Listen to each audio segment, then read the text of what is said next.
Atlantic City's famous Boardwalk, once the jewel of the East Coast, slowly fell into ruin.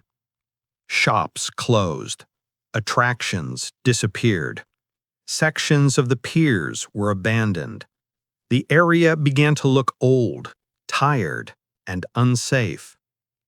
The boardwalk should have been AC's lifeline. Instead, it became a reminder of better times. When casinos started losing money, they demanded lower taxes. And when the city refused, they sued. Many casinos won their cases. The result? Atlantic City had to refund tens of millions of dollars, sending the city into near bankruptcy in 2016. Imagine depending on a single industry and then having to pay it back. Las Vegas reinvented itself with sports, concerts, conventions, family attractions, festivals. Atlantic City did not. The city never diversified. It never tried to become a cultural, sports, or entertainment hub. Everything was always casinos, casinos, casinos. And when that failed, nothing replaced it. Even today, redevelopment is slow. Projects get canceled. Investors hesitate. New businesses struggle. Old casinos remain empty lots years after demolition.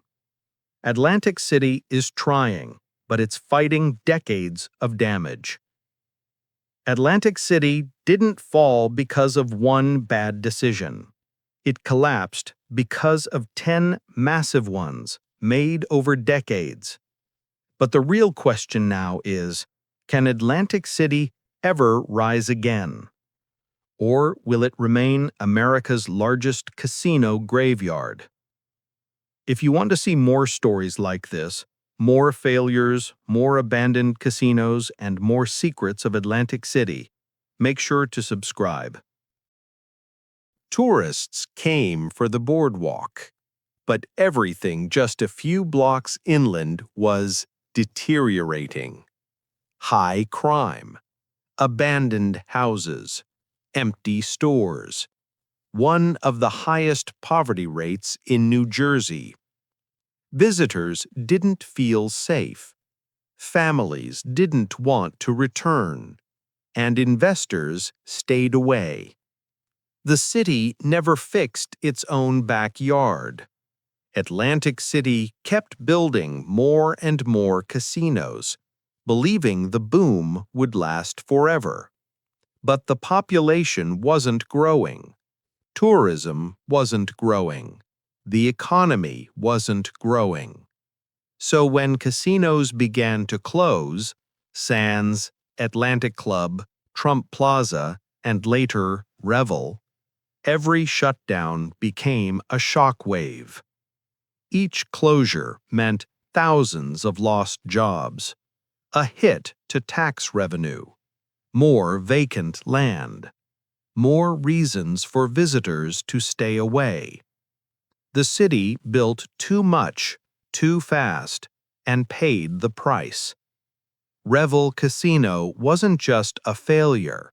It was a symbol of everything wrong with Atlantic City. A $2.4 billion mega resort that opened with debt, unstable financing, and zero understanding of the market.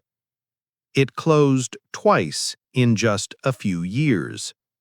It became the world's most expensive reminder that big dreams without strategy lead to big disasters. Atlantic City was once the East Coast's shining gambling paradise, a place that promised luxury, crowds, and billions in revenue. Today, it's a city of empty towers, closed casinos, budget struggles, and neighborhoods that never recovered. So how did this happen? In this video, we break down the 10 biggest mistakes that destroyed Atlantic City, decisions that turned a booming resort town into America's biggest casino graveyard. Atlantic City made its first and biggest mistake early. It relied on one single industry, gambling.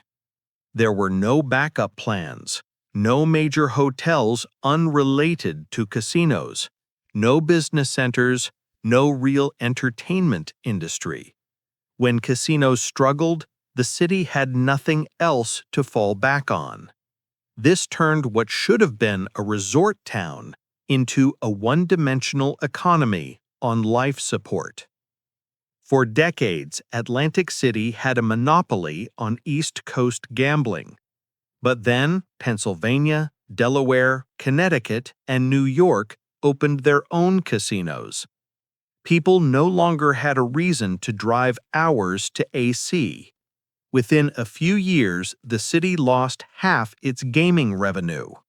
Instead of adapting, Atlantic City simply hoped the competition would magically go away. For years, the city's government was plagued by corruption, bribery, money laundering, illegal land deals, and misuse of public funds. Several local politicians, including mayors, were arrested. Infrastructure projects failed. Funds disappeared, and instead of preparing for the future, officials were busy filling their pockets. This destroyed public trust and any chance of long-term recovery.